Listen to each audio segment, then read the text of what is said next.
Rádio Rio de Janeiro, a emissora da Fraternidade, passa a apresentar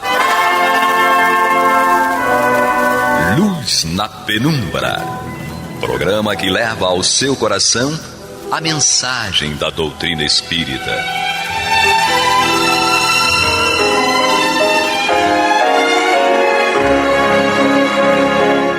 E agora com vocês, Aloísio Guigino e Eduardo Araújo, para o estudo da obra O que é o Espiritismo, de Allan Kardec.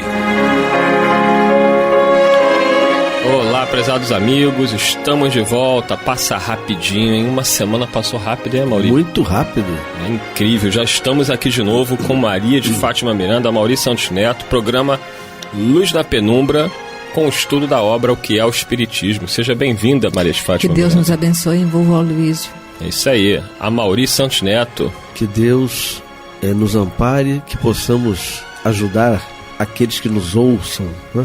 Isso que aí. nos ouvem.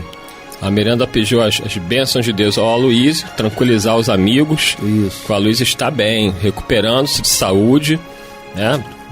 Mas graças a Deus tenho falado com ele, está ótimo. E se Deus quiser, brevemente, restabelecida a saúde, já que ele não é mais nenhum garotinho, aí ele não vai gostar dessa parte, não. Ele vai dizer que ele é um garotão. Ele, quando estiver mais fortalecido, estará de volta aqui conosco. É um mas jovem há mais tempo. Mas está muito bem, graças a Deus. Então, ainda sem o nosso Aloísio, mas com a Maurício Santos Neto aqui hoje colaborando, e Maria de Fátima Miranda, vamos aí retomar o nosso estudo do livro O que é o Espiritismo, no seu capítulo 2. Então você pega aí o livro, capítulo 2, o item é o 34. A gente está dentro do tópico que trata aí da comunicação com o mundo invisível. Então vamos lá. Allan Kardec vai dizer o seguinte no item 34. As manifestações dos espíritos são de duas naturezas: efeitos físicos e comunicações inteligentes. As primeiras são os fenômenos materiais ostensivos, tais como os movimentos, ruídos, transportes de objetos e etc. Os outros constituem na troca regular de pensamentos por meio de sinais, da palavra e principalmente da escrita. E aí, Maria de Fátima Miranda? Ele está falando justamente desses fenômenos que são facilmente registrados pelos nossos sentidos físicos, não é? Que são esses de efeito físico, e as comunicações inteligentes. Por quê? Porque nos convida a discernir, raciocinar. Se nós formos ver, esses fenômenos de efeito físico também nos convidam a refletir, sim, a raciocinar. Mas eles são ostensivos, não é? Físicos, por quê? Porque ou vemos, ou sentimos o toque, ou ouvimos, e as comunicações inteligentes. Interessante que nós estávamos pensando. A missão do Consolador é convidar o homem para o despertamento de si mesmo. Isso só acontece através do raciocínio, né? A razão comandando a emoção, disciplinando o ser. A Mauri? É isso mesmo. Miranda fez um resumo do que acontece conosco. O nosso despertar, né? A nossa maneira de nós olharmos para dentro de nós e começar a observar aquilo que ainda trazemos de outras experiências do passado, negativo, e começarmos a tolir, vamos dizer assim, mas tolir no sentido de compreender aquilo que nós trazemos, que nos fragiliza, e compreender o quanto nós temos que mudar. Corrigir, não é? Corrigir, a palavra certa, naquilo que na nossa caminhada hoje. Porque essas são as oportunidades que o Cristo e que Deus nos dá, a reencarnação. O passado é passado. Nós não podemos mudar, como o Chico falava, né? Mas nós podemos fazer um novo final, se nós alterarmos essa rota. Vamos seguir a nossa leitura. No item 35, Allan Kardec diz: as comunicações que recebemos dos espíritos podem ser boas ou más, justas ou falsas, profundas ou frívolas, consoante a natureza dos que se manifestam. Os que dão provas de sabedoria e erudição são espíritos adiantados no caminho do progresso, Os que se mostram ignorantes e maus são os ainda atrasados, mas que com o tempo hão de progredir. Então, isso é um ponto importantíssimo a você que está começando a estudar o Espiritismo, você que está indo a um centro espírita, de entender que você precisa aprender a filtrar o que vem do plano espiritual. O fato de um espírito falar algo não quer dizer que aquilo seja a mais pura verdade. Você pode estar dentro de uma casa espírita, você pode receber uma orientação através de um médium, mas pode ser que esse médium esteja equivocado, pode ser que este médium esteja num processo de obsessão. Isso acontece? Pode acontecer. Eu me recordo que eu estava numa casa espírita séria, eu estava começando na doutrina, mas já estudava muito. Eu estudava muito naquela época, eu tinha uma sede de saber muito grande. Nós tínhamos um grupo jovem muito bom, era um grupo jovem que estudava muito a doutrina espírita. E um dia eu fui chamado numa reunião mediúnica da casa por um médium que estava incomodado com algumas questões. Porque a gente questionava algumas coisas da casa que tinha práticas que eram práticas mais antigas. E uma dessas práticas eram o que eles chamavam de corrente de mesa. Nada contra, nenhum problema. Mas havia um problema na época, porque antes de nós irmos para a sala de estudos do grupo jovem, a gente tinha que passar na corrente de mesa. A gente não se rebelava contra isso, apesar da gente, dentro da doutrina, não ter lido nada a respeito. Mas a gente obedecia, era a regra da casa. Só que às vezes a mesa ficava tão cheia, porque tinha os médios sentados e nós tínhamos que colocar a mão na mesa.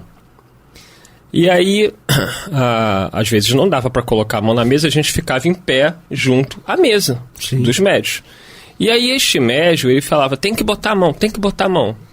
Aí eu fui falar com a presidente da casa, falei, olha, minha irmã, a gente está estudando, a gente não leu nada sobre isso. Aí ela falou, meu filho, é uma pessoa muito amorosa ela. E eu entendo, mas é uma tradição da nossa casa, é feita assim há muitos anos. Eu respeitava muito ela como presidente, uma pessoa muito correta. Mas enfim, ficava aquela coisa, né, a história sobre a corrente de mesa. Um dia eu fui chamado na reunião e esse médium recebeu uma comunicação de um espírito e se dirigiu a mim dizendo que eu deveria tomar mais cuidado, prestar mais atenção, que a corrente de mesa era muito importante, que não fazer poderia acarretar em problemas sérios para mim. Um tom um pouco assim de meio ameaçador, não é? Verdade. E os outros médios observando a cena, todo mundo sentado na mesa.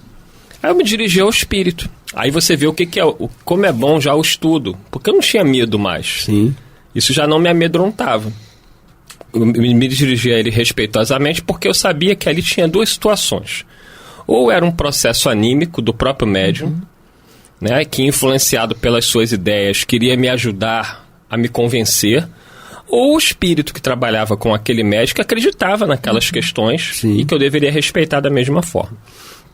E eu virei para o espírito e falei o seguinte, falei, meu irmão, eu agradeço a sua preocupação, entendo os seus motivos, mas eu te confesso que estudando a doutrina espírita, as obras de Allan Kardec, eu nunca li uma linha a tal respeito.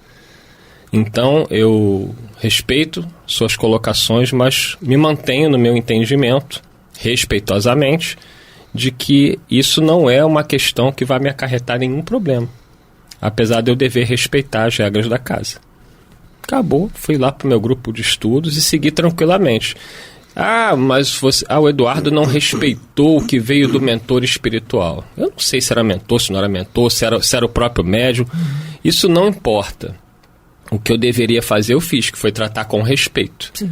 Mas eu não posso admitir que um espírito venha me ditar regras. Sim. Eu sou espírita, eu estudo a doutrina espírita, eu tenho que fazer a minha própria avaliação daquilo que eu estudo. O espírito vai me trazer uma informação, eu vou recebê-la com respeito. Com certeza. Isso vale para qualquer espírito. Né? Tem tantos livros mediúnicos aí, com espíritos colocando determinadas teses, que a gente pode concordar ou pode discordar. O próprio Allan Kardec dizia isso, né? Que ele lia as informações que chegavam dos espíritos e muitas vezes ele dizia, olha, eu não tenho como dizer que isso aqui faz parte da doutrina espírita. Essas informações ainda terão que passar pelo crivo da concordância universal, isto é, vários espíritos por diferentes médios em diferentes lugares do mundo dizendo a mesma coisa. Até lá, nós recebemos com respeito e aguardemos o futuro para confirmar ou contraditar determinada tese. Nós vemos que no livro Céu e Inferno, com os Espíritos Felizes, ele vai conversar com o Samson, que era um membro da sociedade, que estava desencarnado, um espírito feliz, e Kardec perguntava a ele se ele ainda mantinha as ideias que tinha a respeito de determinada tese lá. Aí ele fala, não, realmente eu estava equivocado, agora que eu percebo. E era um espírito sério, correto. Ele agora estava sem a matéria. Então amplia a sua ação. Você me lembra do caso daquele, eu acho que é bispo, né? Pai? Aquele que mandou lá na Espanha queimar os livros. Eu sei quem é. Mas não sei se ele não era padre, ele era uma... Ele era a hierarquia mais alta lá. E aí ele, depois que desencarna... em Barcelona. Né, vocês sabem desse caso, quando ele desencarna, ele é atraído, né, numa sessão, ele vem numa sessão e ele fala e pede desculpas pelos erros que ele... Por quê? Porque a mente dele, né, se amplia quando ele já não está mais no corpo. Então, aí ele pôde ver aonde ele falhou e foi humilde, né? A ir lá e dizer que falhou, eu errei. E a nível de matéria é uma coisa absurda, já que Kardec fez tudo direitinho, né? Inclusive pagou os impostos para que os livros entrassem na Espanha. Às vezes os espíritos também, dependendo da crença do espírito, ele vai nos dar alguns conselhos, né? Eu tive uma amiga que ela era do candomblé, e ela pediu por mim a um espírito, e aí o espírito falou, ele podia fazer tais práticas, não sei o que, e aí ela falou, mas ele é espírita.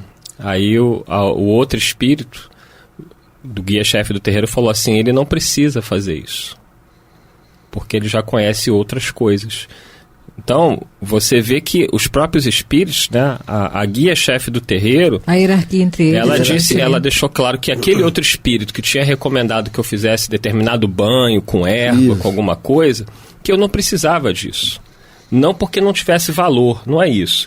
Mas porque eu já tinha um conhecimento que não viria a necessitar de determinadas práticas materiais. Com certeza. Já que o nosso problema é de ordem moral. Exatamente. Eu posso tomar banho de erva, eu posso me botar um monte de cristais no meu corpo, posso fazer o que eu quiser. Se moralmente eu não mudar, nada vai funcionar. Então, o espírito que propôs, ele propôs com a maior boa vontade. Sim. Ele tem a crença dele.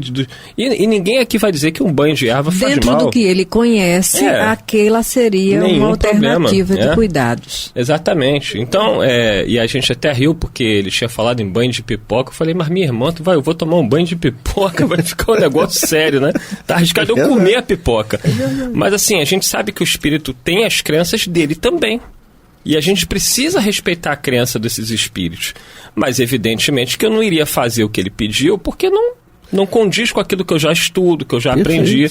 E que a própria guia-chefe do terreiro falou, não, o Eduardo não precisa disso. Dê essas orientações aqui para ele vai saber como se conduzir. E era um espírito de um terreiro de candomblé. Sim. Com uma extrema lucidez. E ela disse mais. Ela disse para a companheira lá, médium da casa, falou o seguinte, olha, muito do que nós fazemos aqui hoje no terreiro, a gente só faz porque faz parte da nossa cultura. Sim. Porque faz parte do entendimento dos companheiros que aqui estão. Se nós fizermos diferente, eles não vão identificar a nossa casa, eles não vão se identificar. Olha a lucidez, isso eu lembrei muito do espírito, a irmã emerenciana, no livro Loucura e Obsessão, que era chefe de um terreiro. Sim.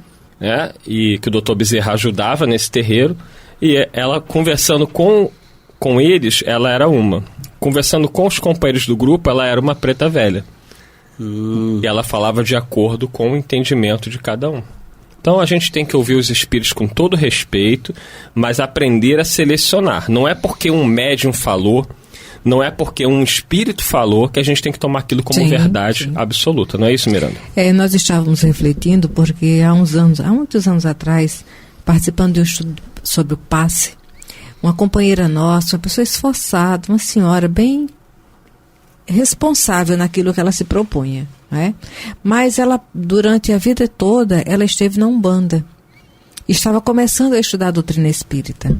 E ela tinha dificuldade de se dissociar dessa necessidade dos banhos, né?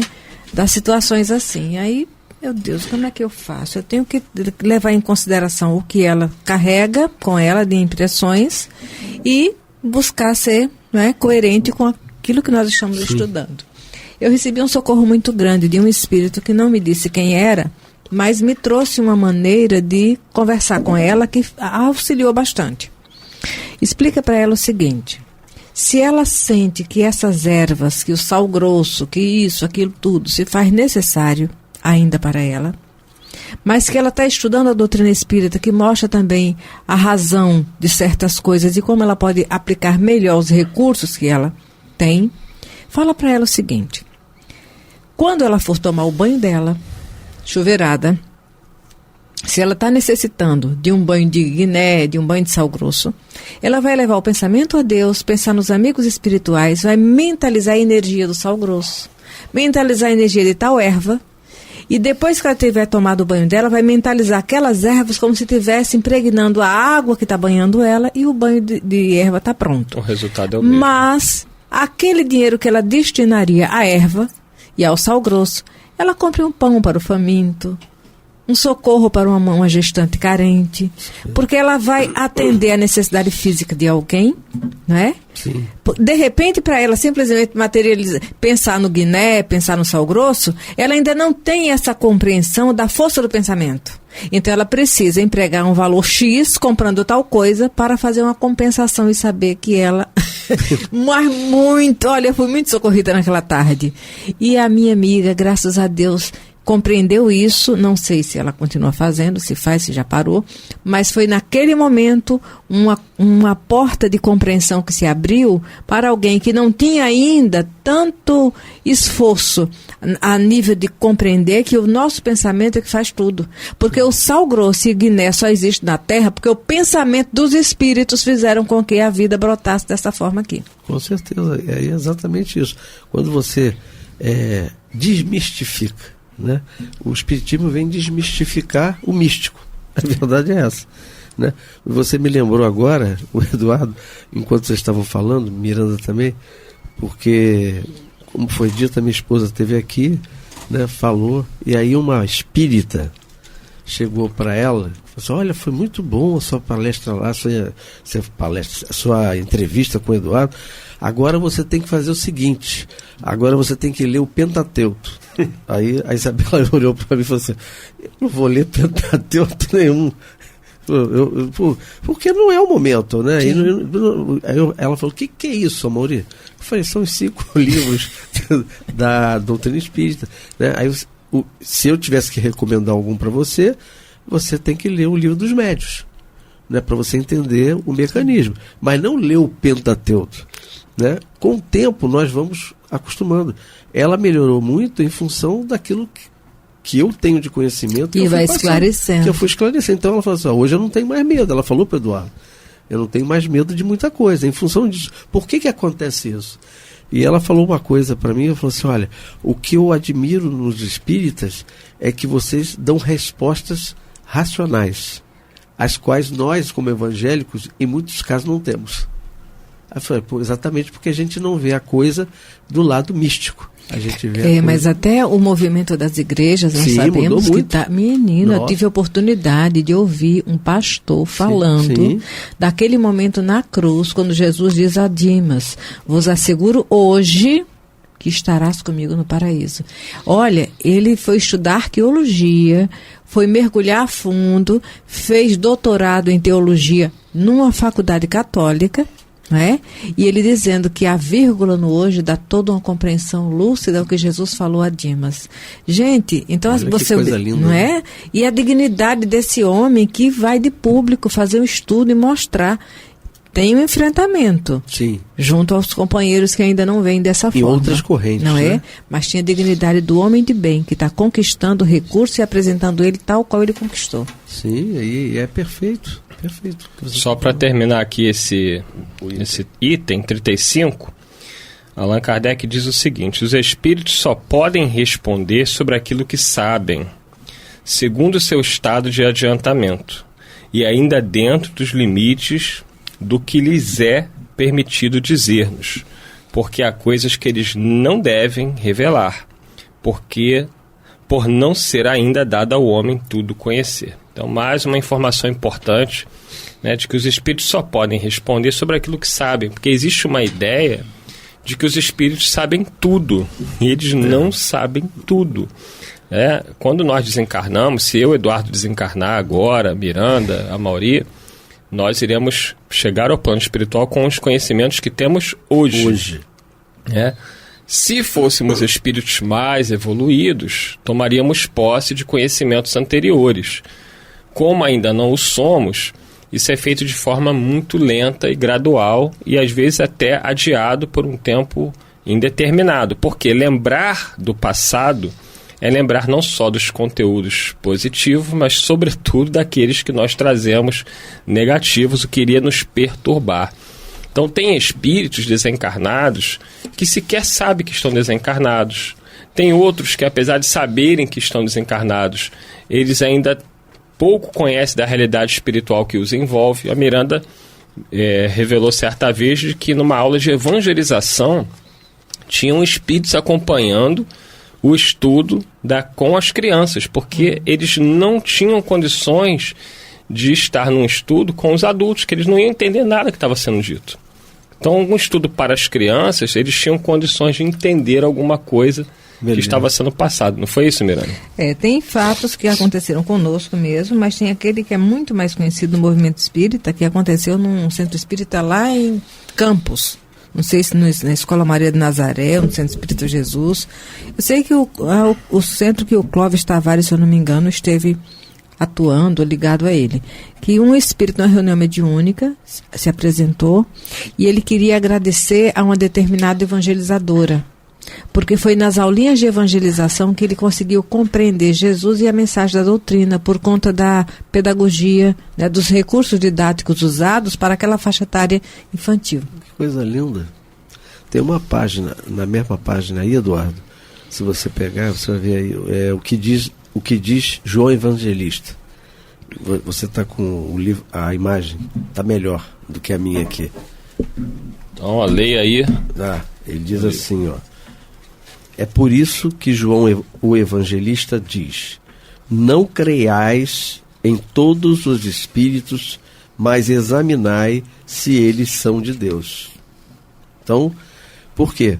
Porque aquele que não acredita em nada, quando ele é confrontado com isso, aí entra o lado da imaginação, da deslumbramento. Do deslumbramento, e aí ele é sugestionado muitas vezes negativamente. E aí fala assim: eu não creio nessas besteiras. Por quê? Porque caiu numa armadilha provocada pelos espíritos. Sim. E então a gente tem que ter muito cuidado. Eu vou ler sua mão. Uma vez uma pessoa passou por mim: o senhor quer que eu leia sua mão? Eu vou dizer para o senhor o futuro. Você não precisa ler não, que eu sou espírita. No instante ela foi embora. Porque acontece essas coisas, né? Ela é médium, ela tem mediunidade, muitas vezes vai ver e vai falar algumas coisas. Eu digo assim, melhor a senhora não ler, porque a senhora não vai ver boa coisa, então deixa quieto. No meu caso, então, é melhor não ler. Mas é isso, meus amigos. Então, chegamos aí ao final de mais um programa. Passa rapidinho, agradecendo aí ao Maurício Santos Neto, a Maria de Fátima Miranda, ao Pablo e sobretudo a você, prezado amigo ouvinte, internauta, que nos acompanha aí no estudo do livro O que é o Espiritismo, aqui no programa Luz na Penumbra. Se Deus quiser e assim permitir, semana que vem estaremos de volta, dando continuidade aos nossos estudos. Muita paz a todos. Muita paz. Você está ouvindo o programa Luz na Penumbra.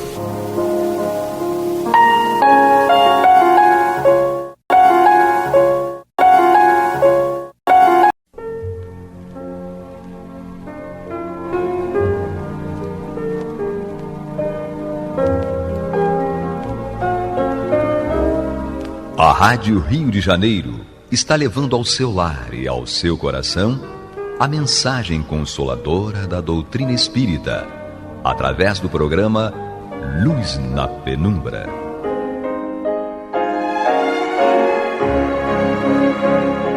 E agora com vocês, César Augusto Lourenço Filho, para comentar os textos da Revista Espírita de Allan Kardec no período de 1858 e 1869.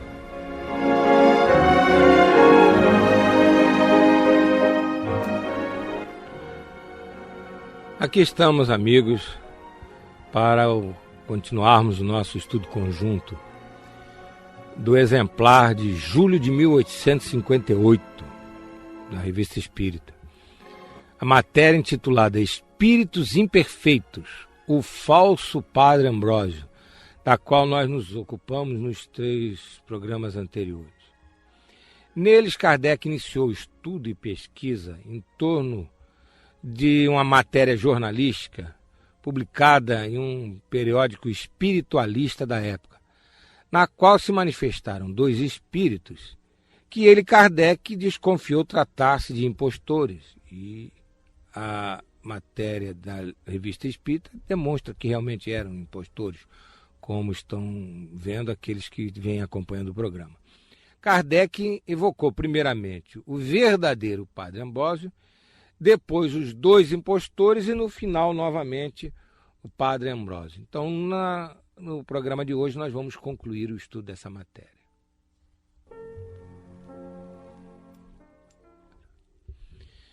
Vejamos então como Kardec desenvolve o seu diálogo com esses impostores. Vamos voltar ao texto da revista e Kardec começa fazendo a chamada evocação, evocando o Espírito. Rogamos a Deus Todo-Poderoso, permita que o Espírito que tomou o nome de Padre Ambrósio venha comunicar-se conosco. E a resposta foi: aqui estou, mas não me queirais confundir. Kardec continua indagando: és realmente o Padre Ambrósio? Em nome de Deus te conjuro a dizer a verdade. Não, responde o Espírito. Kardec pergunta: que pensas do que disseste em seu nome? Em nome do Padre Ambrósio, parêntese nosso. Penso como pensavam os que me escutavam, responde o Espírito. Por que te serviste de um nome respeitável para dizer semelhantes tolices? Kardec insiste. Aos nossos olhos, os nomes nada valem, respondeu o Espírito. As obras são tudo. Como pelo que eu dizia, podiam ver o que eu era realmente, não liguei importância à substituição do nome. Por que não sustentas a impostura em nossa presença? Kardec pergunta. Porque minha linguagem é uma pedra de toque com a qual não vos podeis enganar.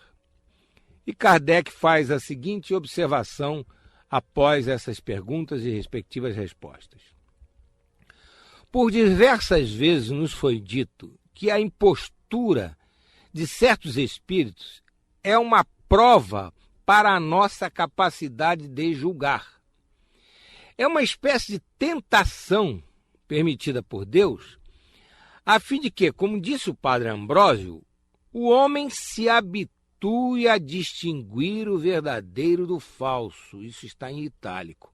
O homem se habitue a distinguir o verdadeiro do falso.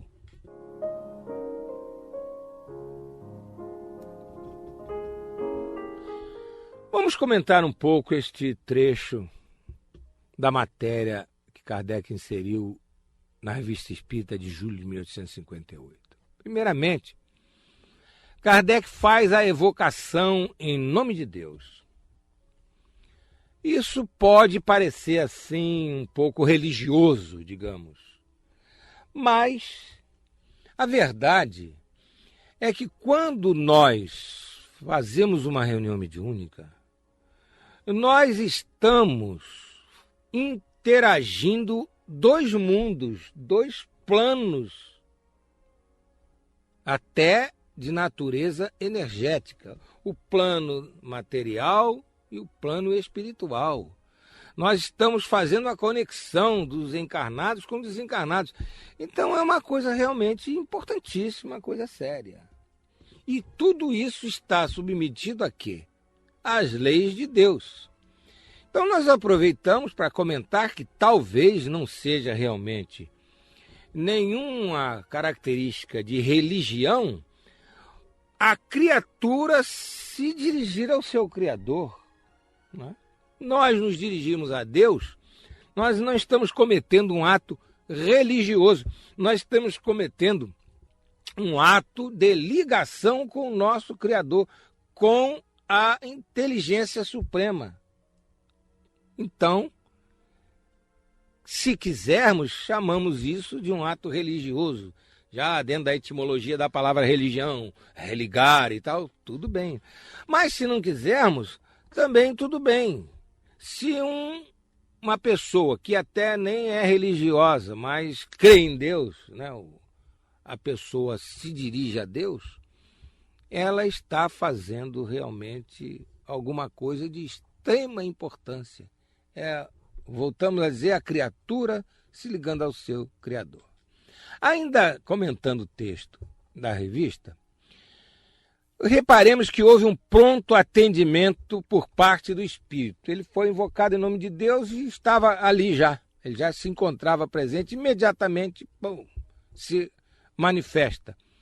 Isso é uma demonstração de que a pátria espiritual superior havia, em nome de Deus, digamos assim, por permissão de Deus, já havia conduzido aquele espírito ali, já havia permitido que aquele espírito, criado as condições propícias para que aquele espírito se manifestasse. E o espírito, ao se manifestar, ele mostra logo que não quer que Kardec o confunda, que Kardec, digamos assim, queira botar na cabeça dele coisas que ele não está a fim de colocar. Enfim, ele já foi logo dizendo a Kardec, eu não estou a fim de acreditar no que você me diz, de você me convencer das coisas. Quer dizer, o espírito se mostra logo de pé atrás, digamos assim, com Kardec. Por que ele se mostra assim?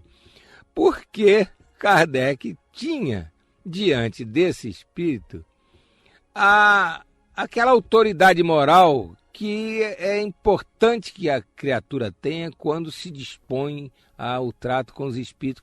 Vamos voltar a isso mais adiante. Então, ele justifica a sua atitude de enganar, depois que Kardec faz aquela pergunta a respeito das intenções, digamos assim, dos espíritos. Ele justifica a sua atitude de enganar aquelas pessoas da reunião que ele se apresentou como Padre Ambrósio, pelo despreparo das pessoas que haviam lidado com ele na ocasião. Então, ele lá naquela sessão que fizeram, que saiu a matéria no jornal espiritualista da época, como a gente tem visto, o espírito sabia que aquelas pessoas, apesar de sérias, terem boa vontade e tal, elas não tinham preparo para poder até desmascará-lo. Agora, com relação a Kardec, não. Kardec ele estava respeitando, porque sabia que, digamos assim, Kardec era do ramo, né? Kardec conhecia da coisa, então não ia se deixar enganar.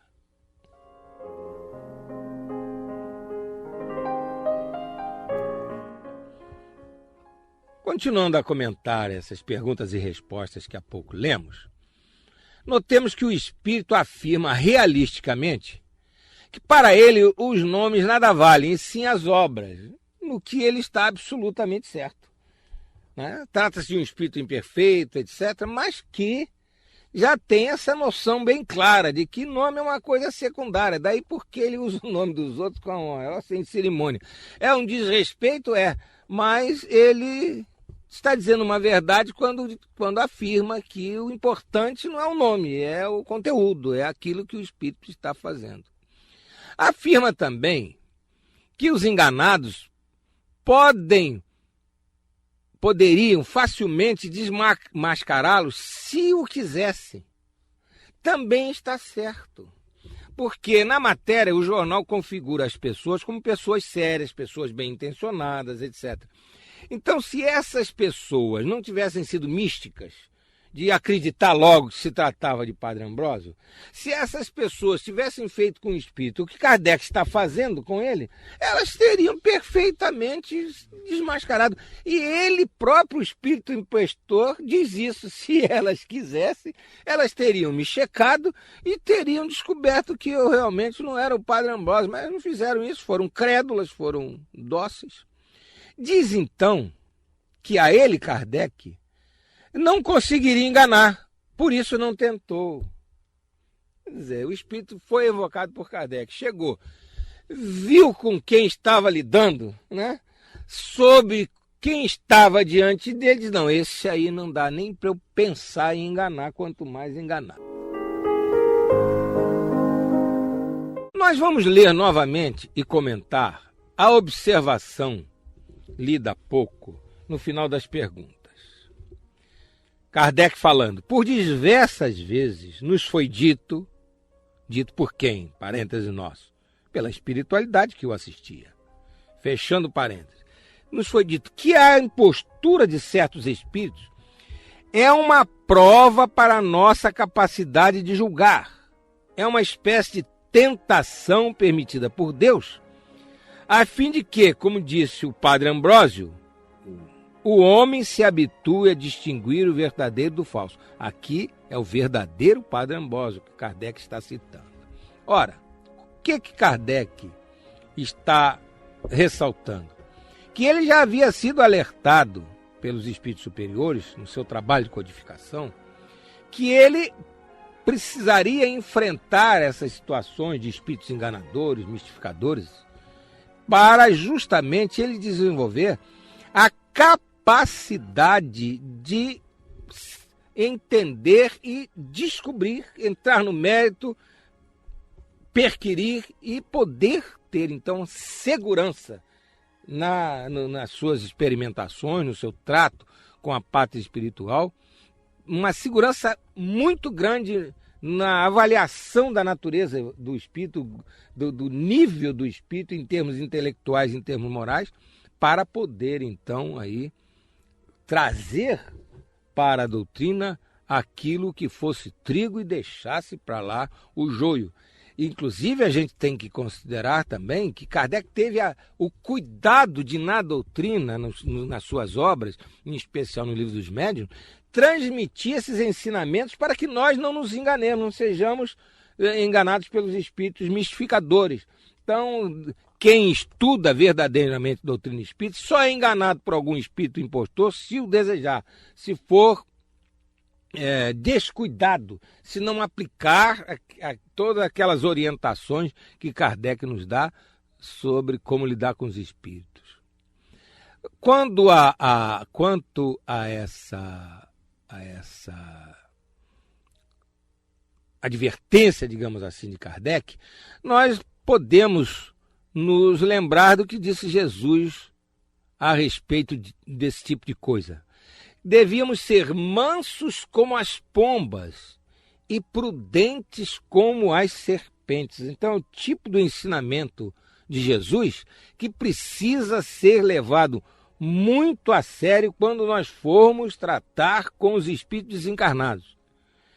E sem paranoia, sem nenhuma distorção psicológica, esse mesmo tipo de cuidado de sermos mansos como as pombas e prudentes como as serpentes, a gente precisa ter com os encarnados também.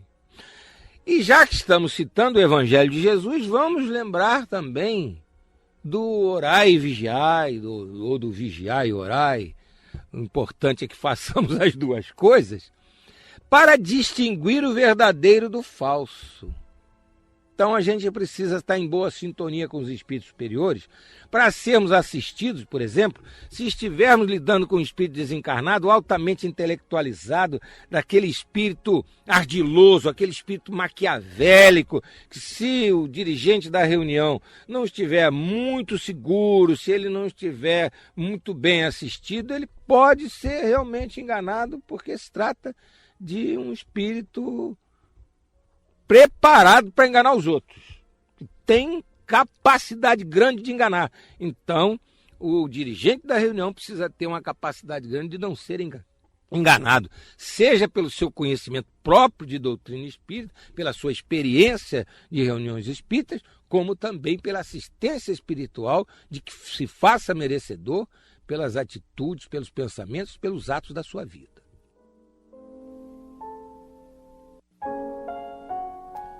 Vamos continuar o estudo desse diálogo de Kardec com os espíritos impostores. Que pensas de teu companheiro, o falso Clemente XIV? Não merece mais do que eu, responde o impostor que se fazia passar por Padre Ambrósio. Ambos necessitamos de indulgência.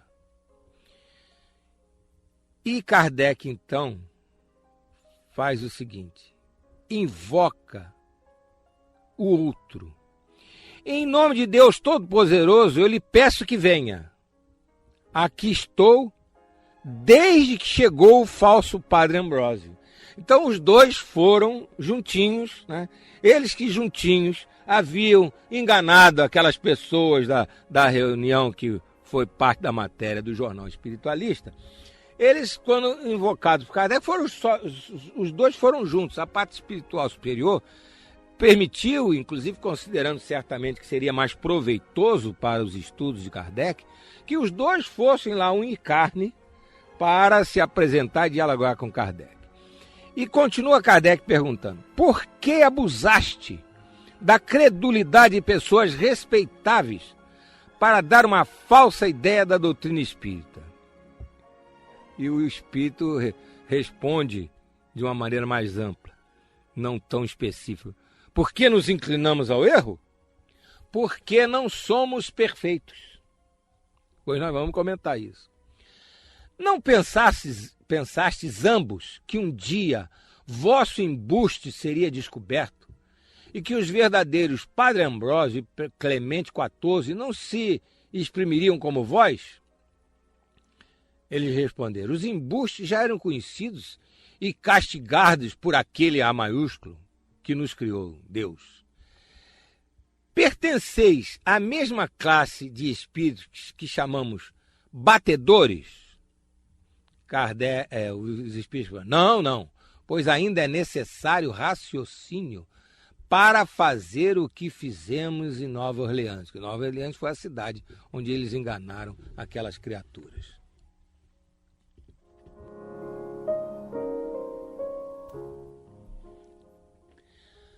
Reparemos que o espírito até que demonstrou humildade.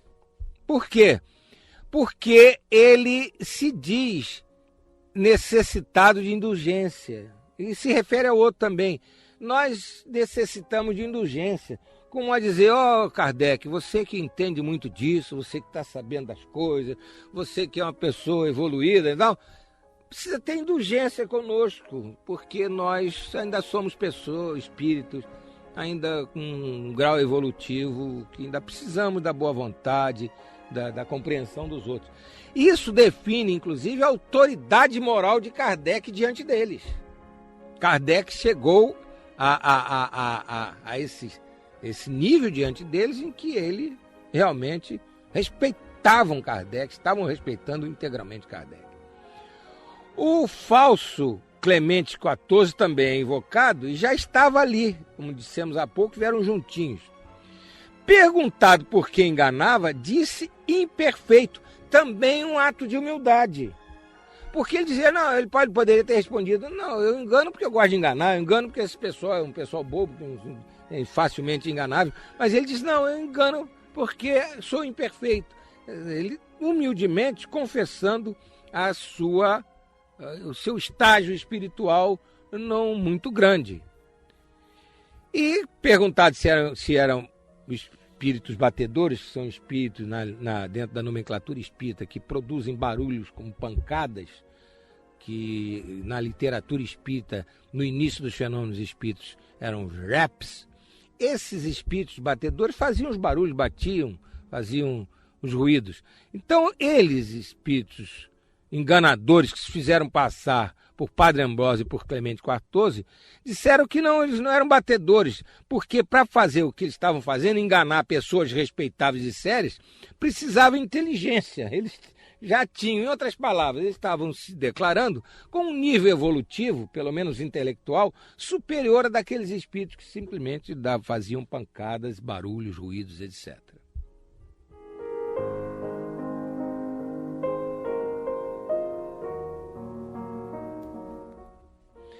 A matéria da revista de julho de 1858 termina com um diálogo entre Kardec e o verdadeiro Padre Ambrósio, que volta a se manifestar. Então, vamos ver o que o verdadeiro Padre Ambrósio fala. Kardec pergunta a ele: esses impostores vos estão vendo aqui? Sim, e sofrem o meu olhar. São eles errantes ou reencarnados? Errantes. Não são suficientemente perfeitos para o desprendimento caso estivessem encarnados. E vós, Padre Ambrósio, em que estado vos encontrais? Encarnado no mundo feliz e desconhecido para vós.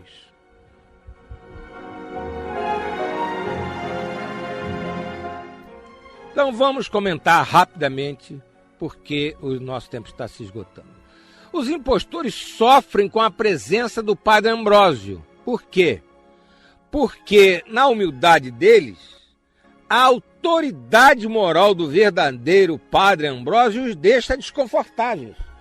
Eles se sentem mal de estarem na presença de um espírito evoluído que eles tinham tido desrespeito de usar indevidamente o nome dele. Quando Kardec pergunta se eles eram espíritos errantes, ou seja, se estavam desencarnados, ou se eram espíritos encarnados que vinham se manifestar naquela sessão de Kardec, ele estava falando de um fato que é perfeitamente possível. Uma pessoa encarnada pode se manifestar numa sessão espírita. Mas acontece que o verdadeiro Padre Ambrósio diz que eles não estavam ainda, mesmo se eles estivessem reencarnados, que eles não estavam desencarnados realmente. Mas se eles estivessem reencarnados, eles não teriam suficiente emancipação do corpo, eles não teriam condição evolutiva para se emancipar do corpo, e mesmo encarnado, eles virem para se manifestar na sessão. Essa palavra espírito errante é usada na doutrina espírita não para um espírito que desencarna e fica perdido aí no mundo do espírito, não é isso não. Errante é um termo técnico que define o espírito entre uma reencarnação e outra. Isso é que é um espírito errante. Quer dizer, um espírito que está na erraticidade, que é um sinônimo de pátria espiritual.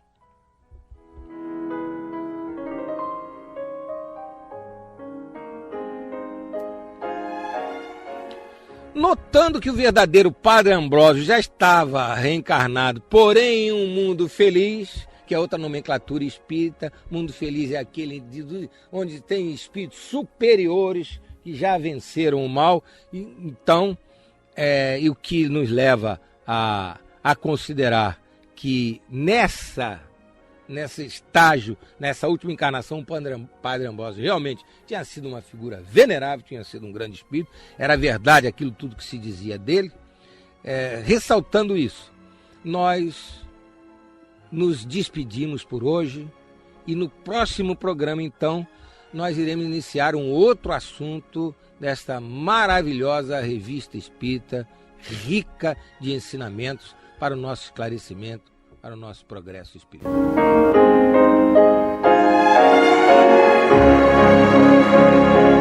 E vamos ouvir agora a prece de encerramento de nosso programa, na voz de Geraldo de Aquino. Jesus, dá-nos coragem para a luta, piedade para os insultos e misericórdia para as injustiças e ingratidões. Limpa nossa alma de inveja e ambições mesquinhas, de ódio e de vingança o nosso caminho. E que dentro em pouco, ao recolher-nos de novo ao calor do nosso leito, para que o sono nos dê a paz e o esquecimento das tristezas humanas, possamos sentir, Senhor, no mais íntimo de nosso ser, a doçura indefinível do teu amor e a grandeza incomparável da tua divina presença. Que assim seja.